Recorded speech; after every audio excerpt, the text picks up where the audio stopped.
mendapati kontras antara malu, ya, shame, dan kemuliaan. Ini satu kategori sebetulnya. Ya. Ada culture yang sangat dipengaruhi oleh guilt culture, ya, itu salah dan benar, ya. Culture yang bangun berdasarkan shame and honor, ya. Sebenarnya di dalam Alkitab ada kedua-duanya, shame. Itu saya ada di dalam hubungan dengan Israel, itu hubungan shame and honor juga, itu adalah kemuliaan Yahweh, ya. Shame, ya, Israel itu menjadi malu, ya, waktu mereka kalah perang dan sebagainya. Tapi yang menarik, saya, Yahweh sendiri memberikan dirinya juga dipermalukan oleh Israel. Itu Israel itu kalah perang, ya, sebetulnya itu konsep peperangan pada saat itu, ya. Itu bukan cuma peperangan antara bangsa melawan bangsa, ya, tapi di atasnya ada dewanya. Begitu.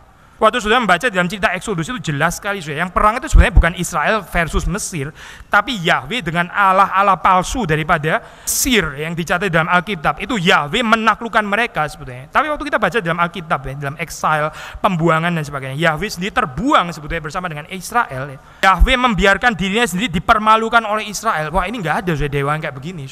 Kalau dewa yang lain, ya sudah pensiun aja, gua sama lu, saya cari bangsa lain karena lu sudah nggak taat, saya buang, saya malu dong pergi kepada tempat pembuangan. Masa saya kalah sama dewa-dewa, padahal saya Tuhan yang sejati.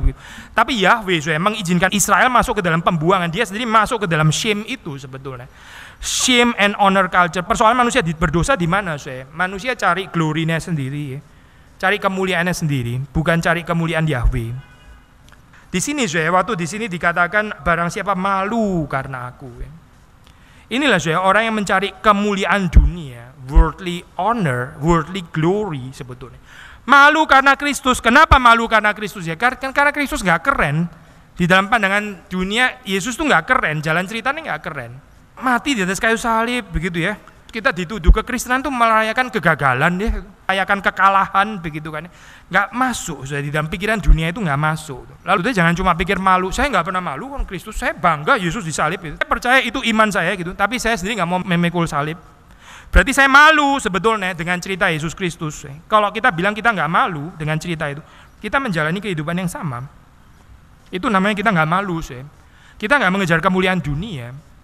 Kita nggak mengejar kemuliaan Herodes, mesti keren lahir di istana, ya, itu brilian di atas, gambaran elitis yang di atas itu kalau orang menjalani itu, ya berarti kita malu terhadap cerita Kristus. Berarti kita malu, kenapa orang mesti lahir di kandang? Malu kita. Lalu orang di dalam keadaan kegagalan rentan bisa disakiti dan akhirnya mati dan sebagainya, kita malu. Ya berarti malu memang. Orang yang nggak malu, akan mengikuti jejak kaki yang sama. Dia membuang prinsip yang ada di dalam dunia. Ini pergumulan seumur hidup, karena dunia terus menarik kita untuk masuk ke dalam konsep kemuliaannya. Saya mesti membuktikan diri saya berhasil dong di dalam teman-teman saya, supaya saya nggak dihina dan sebagainya. Saya mesti menyatakan bahwa meskipun saya bukan orang paling kaya di Indonesia, tapi paling nggak lumayan kaya, supaya saya dihina oleh teman-teman saya. Itu berarti kita malu terhadap jalan cerita salib. Karena di dalam cerita salib, Yesus nggak pernah kayak begitu, nggak ada. Mana Yesus pernah kayak begitu, saya mesti nggak boleh dihina oleh orang lain, ya. Karena ntar orang sembarangan menghina saya, jadi saya mesti menyatakan bahwa saya ini ada apa-apanya, begitu kan, ya. Mau bisa kungfu lah atau apa, atau punya kekayaan atau apa gitu, ya. Nggak ada, tidak ada di dalam kehidupan Kristus.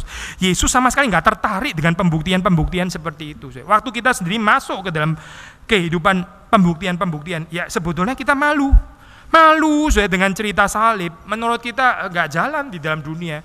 Di dalam gereja kita semua perjamuan kudus, kita mengaku salib sih nggak ada persoalan. Begitu saya keluar gereja, saya pakai konsep kemuliaan yang lain dong, karena nggak jalan di dalam dunia. Mesti pakai cerita yang lain supaya orang lain tuh bisa tertarik.